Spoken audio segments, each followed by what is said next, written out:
मालिक निसाब यानी किस पर कुर्बानी वाजिब होता है?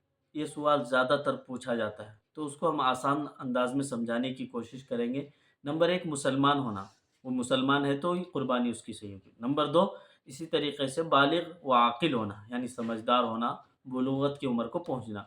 नंबर 3 वो मुकीम होना, मुसाफिर पर कुर्बानी वाजिब नहीं। ये 3 चीज़ें तो सादा और सिंपल अंदाज में आपने समझ लिया।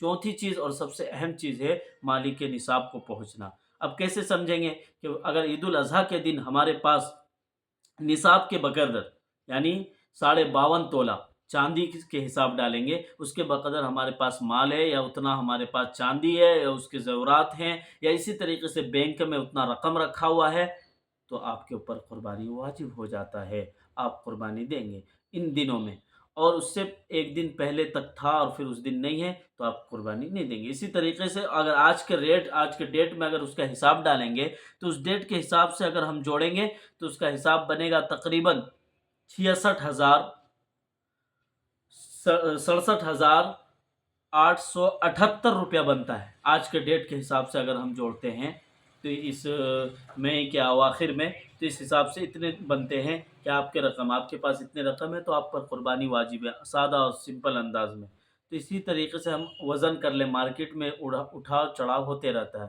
तो वो मालिक निसाब बना है तो उस पर कुर्बानी वाजिब होगा, लिहाजा इसका एहतमाम करें।